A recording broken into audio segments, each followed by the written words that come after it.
আব্দুল হামিদের বিরুদ্ধে আপনি এই ব্যাপারটা নিয়েও করেন না, হ্যাঁ যা করছে করুক, আপনি করেন না, করলেই আব্দুল হামিদ সাহেবের ঘটনা ঘটে যাব। কি বলবো, চোখের পানি আসে। গত 15 বছর আমার কিশোরগঞ্জের বিচার বিভাগ চালাইছে আব্দুল হামিদের ছোট ভাই নুরু। এটা তো আমার হয়তো হইতে কন্টেম্প্ট করতে পারে, কিন্তু সবাই এটা জানে।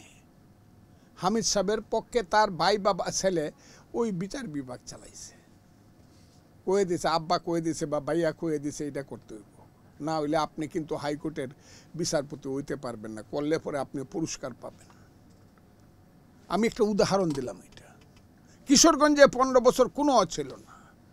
আমাকে সুপ্রিম কোর্ট বলে দিছে যেখানে সে অ্যারেস্ট হবে সেখানেই তাকে বেল দিতে হবে, এইরকম একটা ডাইরেকশন দিয়ে আমাকে পাঠাইছে full bench of supreme court under the chief justice order of chief justice mister Muzammel Haque, barrister Muzammel Haque, তখন চিফ জাস্টিস এস.কে সিনহা ছিল, ওয়াহাব মিয়া ছিলেন, সবাই মিলে একসাথে পাঠাইছে সে যেখানে অ্যারেস্ট হইবে সেখানে তাকে বেল দিতে হবে। সেইখানেও আমি 10টার সময় গিয়ে কিশোরগঞ্জ কোর্টে হাজির হয়েছি। আমি উদাহরণটা এই কারণে দিতেছি, একজন এডিশনাল সেশন জজের কোর্টে 10টা থেকে 5টা পর্যন্ত আমাকে ওখানেই দাঁড় করায় রাখছে।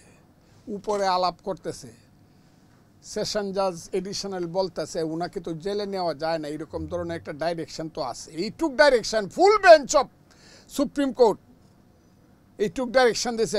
We know Fazlur Rahman, he is a freedom fighter and lawyer of Bangladesh. এই কেসে তার এই হইতে পারে না, কাজে সে যেখানে সে কোর্টের হাজির হতে যাবে, যেখানে সে অ্যারেস্ট হবে সেখানে তাকে বেল দিয়ে দিতে হবে। সেইখানেও আমাকে জেল খাটতে হয়েছে কিশোরগঞ্জের কোর্টে। আমি ফজলুর রহমানকে 5টার সময় আমাকে জেলখানায় কিশোরগঞ্জ শহরে মিছিল হইল, মানি না মানব না। আমি এই কারণেই বলছি বিচার বিভাগটা খুব সঠিক হওয়া দরকার, নাহলে দেশ থাকবে না। সুপ্রিম কোর্টের বিচারপতিও পতি, আবার রাষ্ট্রপতিও পতি। কি আমি এটা একটু হিউমার করে কইলাম।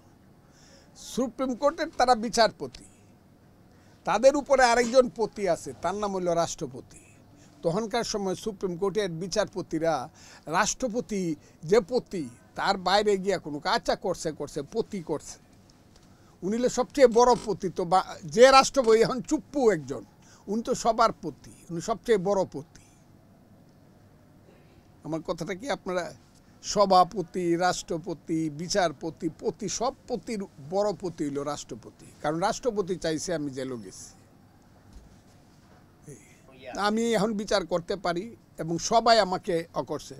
কিন্তু আমার যারা অনেক বড় শুভাকাঙ্ক্ষী যারা, এরা বলে যে আব্দুল হামিদের বিরুদ্ধে আপনি এই ব্যাপারটা নিয়েও করেন না, হ্যাঁ যা করছে করুক, আপনি করেন না।